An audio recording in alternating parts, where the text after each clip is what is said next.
When the Celtic people are mentioned, we think of images of painted warriors and mysterious druids, and a defeated warlord knelt before the might of the Roman eagle. It might remind one of the rolling hills of Wales, the rugged highlands of Scotland, or the Moher cliffs of Ireland, where echoes of their ancient languages are still spoken today. Shared Celtic heritage is still dear to tens of millions of people worldwide. But who exactly were the ancient Celts? Welcome to our new series, covering a 1,500-year historical span of Europe's most enigmatic peoples. The sponsor of this video, Dungeon Fog, was kind enough to create Celtic-themed assets on its platform just for this video. So what is Dungeon Fog? It's a free online map maker and authoring tool created by dedicated gamers of tabletop RPGs for other players and game masters. Their goal is to help fellow players and game masters, and thanks to this innovative tool, game masters and players can save hours of valuable time planning their adventures. The cloud-based platform dynamically generates game master notes based on maps that are drawn with its online editor. Dungeon Fog also allows RPG enthusiasts to share maps with friends and the community, invite other players to join their game and play maps they have created, and print, download or export maps with GM notes. The online editor makes it possible to draw beautiful buildings, rooms, dungeons, and more. The maps can be created in a range of settings like fantasy, sci-fi, and dystopian, to name a few. There are also over 3,000 preset choices for props, filters, and textures, with the option for GMs to upload their own. Based on what the GM draws, comprehensive, fully editable notes are dynamically generated, including everything from room descriptions to traps and secret treasures. Dungeon Fog can be useful for writers and other creatives, as it can help in visualizing your projects. So support your passion and use this awesome tool by clicking the link in the description. Don't forget that these ads support our channel and allow us to continue our work. For the most part, the ancient Celts left virtually no written records of their own existence, so we are reliant almost solely on limited archaeological and etymological evidence to piece together their culture. While in the centuries leading up to the birth of Christ, a scattering of Greek and Roman writings give us a slightly more dynamic window into their society. Neither offer a complete survey of the Celtic world, but they provide us with a workable set of information that, in lieu of anything else, we have no choice but to rely on. The most popular narrative of the Celtic genesis can be found in the town of Hallstatt, which sits nestled against a lake between the idyllic peaks of the Alps. It was here, between the years of 1846 and 1863, that an Austrian mine operator known as Johann Georg Ramsauer excavated the derelict cemetery of an ancient salt mining community. The material culture discovered here was named the Hallstatt culture after the town it was discovered in, and is widely considered to be the birthplace of an early Celtic society. The Hallstatt culture has since been broken up into 4 chronological phases, based on the evolution of artifacts found in its sites. Hallstatt A and B emerged in the late Bronze Age between 1200 to 800 BC in Central Europe. It was initially a minor deviation of the Indo-European Urnfield complex, an older material culture prominent across much of Central Europe. Hallstatt's society was based on mining salt, copper, and tin, and trading them to outlying regions. These were crucial products, for salt was used to preserve meat in winters, while copper and tin were used to forge bronze, the most precious metal of the era. The peoples of the Hallstatt heartland grew prosperous from this trade, which remained a core part of their economy for centuries to come. Around 800 BC, ironworking was introduced to the Hallstatt through trade with the Hittites and Greeks. This started the Hallstatt Sea era, where the Proto-Celts came into their own as a culture distinct from the Urnfield complex. They built hill forts throughout Central Europe, populating them with artisans and warriors, led by petty chieftains. It was at this point in the early Iron Age that they started developing a class system and social inequality, becoming more hierarchical. Graves excavated from the Hallstatt A and B eras were uniformly simple and egalitarian in nature. However, burials from Hallstatt C onwards show a great disparity in wealth and status. Clustered around their hill forts were great barrow mounds, the resting place of wealthy tribal elites. Here, nobles were buried alongside their treasures such as collars, brooches, axe heads, and other metalworks of bronze, iron, and gold. These valuables oft featured iconic geometric designs and animalistic motifs. The presence of ivory and amber in these barrows suggests that they maintained trade networks that extended as far out as the Baltics and North Africa. Equestrianism was likely a symbol of power and nobility during this era, evidenced by the presence of a distinct style of slender slashing sword present in many graves, best suited for cavalry warfare. Additionally, the highest tribal elites were buried alongside ceremonial bridles, tackles, and ornate horse-drawn cult wagons. The importance of the horse in aristocratic society was likely due to contact with the Indo-Iranian Cimmerians, from whom they adapted the horse and wagon as symbols of tribal power. It was perhaps through the mobility of the horse and their economic and cultural soft power that the Hallstatt peoples expanded out of their traditional heartland and exported their cultural influence across much of Central Europe. The transition from Hallstatt C to D occurred around 600 BC and was marked by the culture shifting west along the Danube, Rhine, and Seine rivers, gravitating towards the Greek colony of Massalia, modern Marseille. The Phocian Greeks of Massalia were the early Celts' gateway to the riches of the Mediterranean world. Through them they imported all sorts of southern luxuries, including fine pottery, glass, and the most precious luxury of all, wine. Late Hallstatt peoples soon began trading with other Mediterranean peoples, including the Phoenicians and the Etruscans, whose advanced civilization we've covered in a previous episode.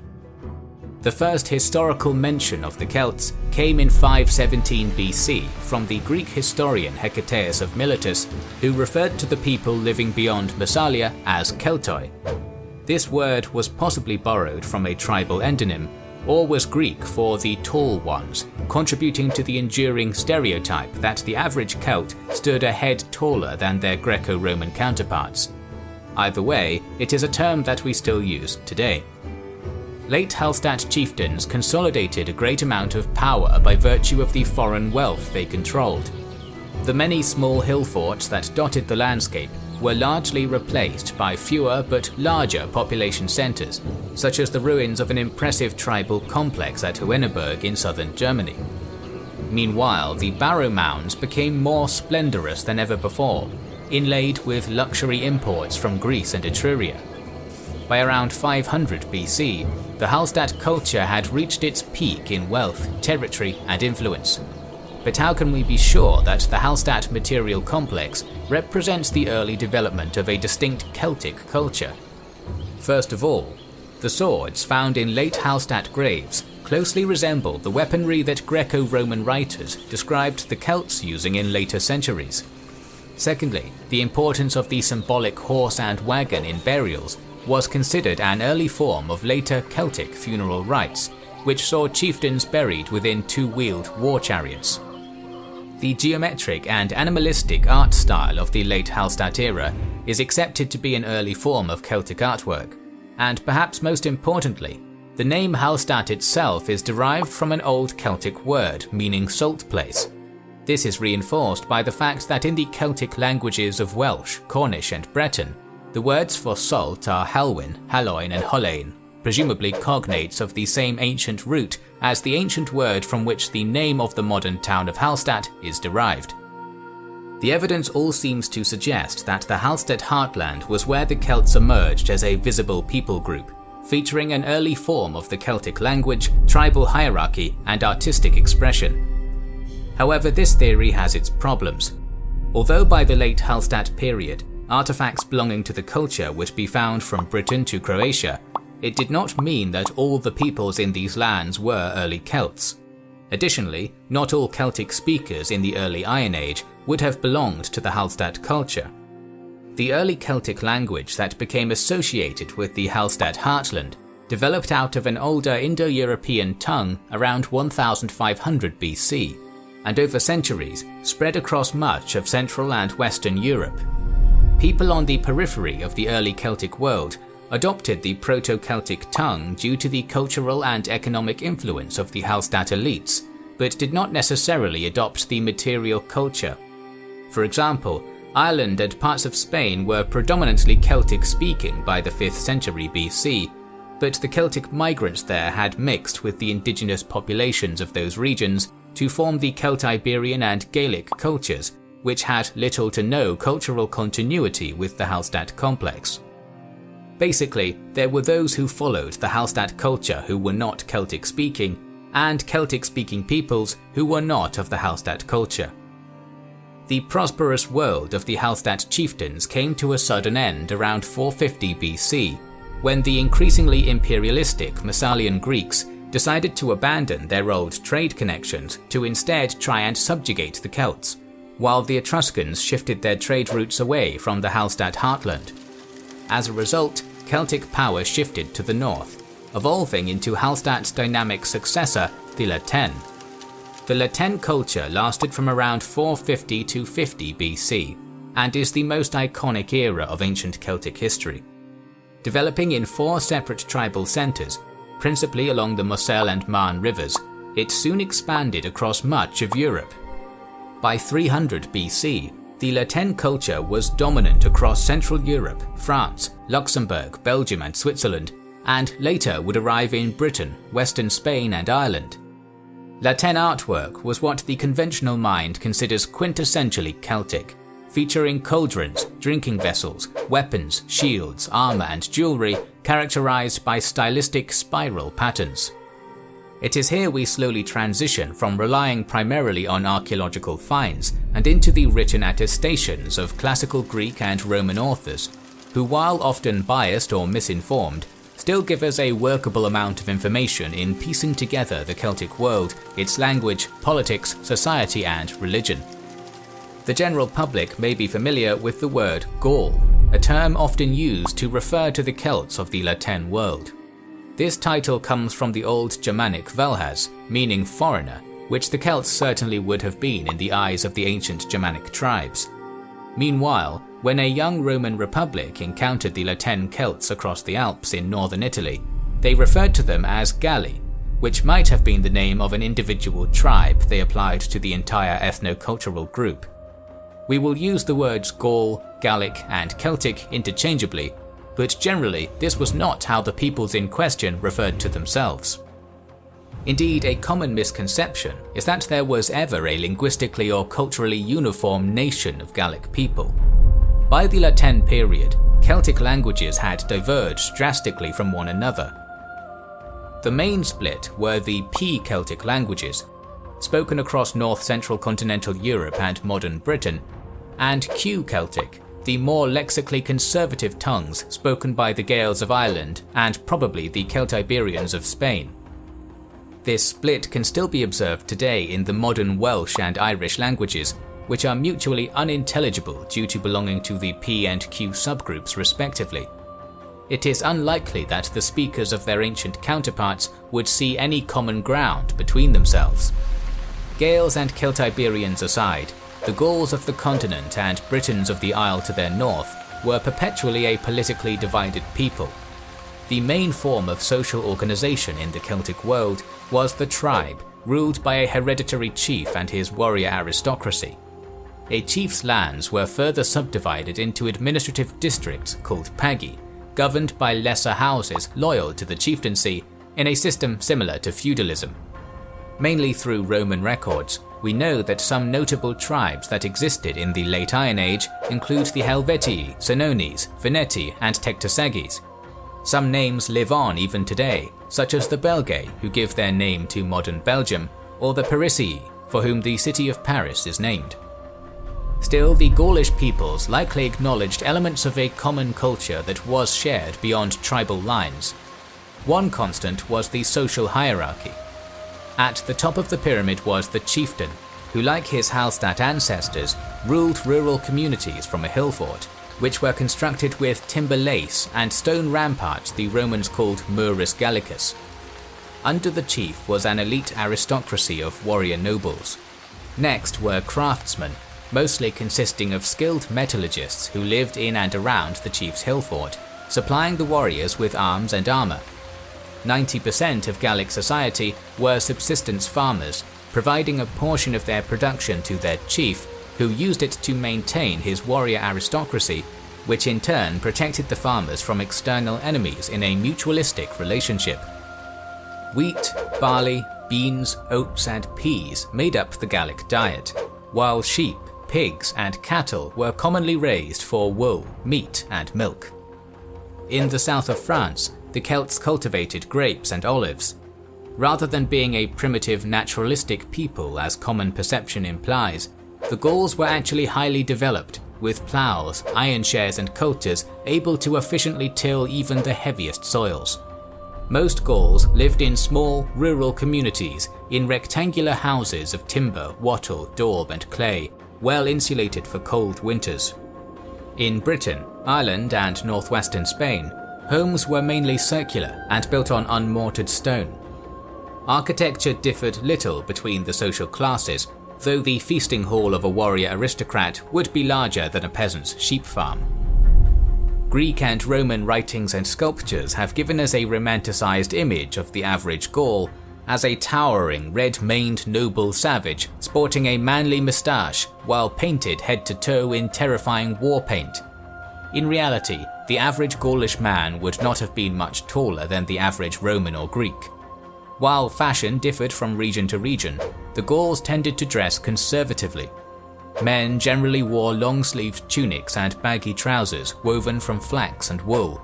Women tended to wear long dresses, while both sexes were often draped in cloaks decorated with colourful plaid patterns rendered from natural dyes of copper, berries, plants, and stale urine.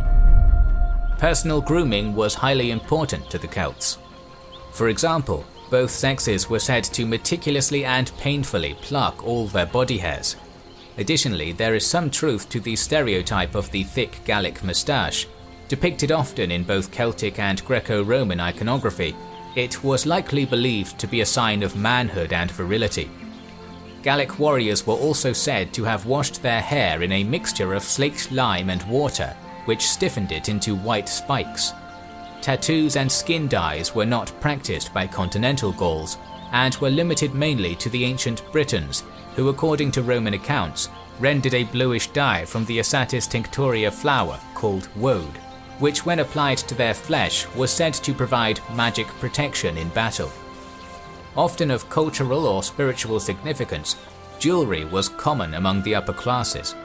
The brooch, a fastener for a cloak, was a remarkably enduring characteristic of Celtic fashion for centuries.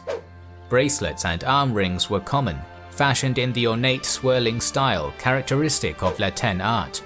The torque, a weight metal neck ring, was a symbol of status and rank, said to bestow the protection of the gods to whoever wore it. On that note, we should take a moment to explore the religion of the ancient Celts.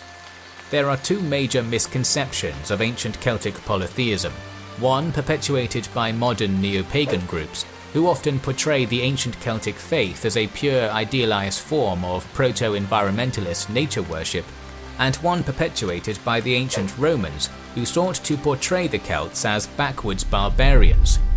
The Gaulish gods did not belong to an ordered pantheon, and religion across the Celtic world was not uniform. Today we know of over 400 Gallic deities, most being the holy patron of a single tribe, or a local god associated with a certain area, like Sequana, who was worshipped only at the mouth of the river Seine. However, there are a handful of gods who were prominent across the Celtic world. These would include the thunder-wielding Taranis, Mapanos the god of youth, Belinus the sun god, Kennenos the horned one, Epona the horse goddess, and Tutatis the warlike tribal protector. One of their most popular gods was Lug, patron of business, trade and technology, dismantling the misconception that Celtic polytheism was purely naturalistic. Celtic religious rites were rigidly structured and not unlike the Olympian religion when it came to sacrifice and divination. It was facilitated by a class of professional priests, the Druids. Today, the Druids conjure up a popular image of mysterious, long-bearded elders in white robes. However, they actually wielded massive political influence, often serving as peacemakers and diplomats on behalf of their chieftains, mediating legal matters, serving as healers, and heading education in their tribe. Training in order to become a druid involved an intense 20-year regimen in which a dedicant had to memorize a massive array of oral histories, lore, medicinal knowledge, astronomy, religious rituals, and divination practices. Meanwhile, magic potions that bestow superhuman strength on their drinkers are regrettably absent from druidic historiography. The druids likely belonged to a common order that existed beyond tribal lines. They hosted a pan-Gaulish meeting each year among the forests of the Carnutes, sacred ground where major political or religious issues were settled between tribes, making them a key vehicle in maintaining a common identity among the many tribes. One of the key duties of a druid was to officiate sacrifices to the gods. Human sacrifice is often described as a core part of Celtic ritual. According to the Roman author Lucan, different gods called for different forms of ritual slaughter. Tutus's victims were drowned in a vat of water, while Taranis called for men to be beheaded or burned alive in giant effigies of straw. According to the Greek historian Diodorus, human victims were also sacrificed for the purposes of divination. The Druids never wrote anything down, keeping their knowledge a secret restricted to members of their order. We will never have their own accounts of their religious rites, while the Roman authors who wrote about these practices had a vested interest in making their Celtic enemies look savage and barbarous. We can't deny the existence of human sacrifice, but we should also keep in mind the limited perspective that modern scholars have been offered on the subject. In the next episode, we will cover the crucial role that warfare and warriors played in ancient Celtic society, exploring the Gallic attacks on the Greco-Roman world. So make sure you are subscribed to our channel and have pressed the bell button. We would like to express our gratitude to our Patreon supporters and channel members who make the creation of our videos possible. Now you can also support us by buying our merchandise via the link in the description.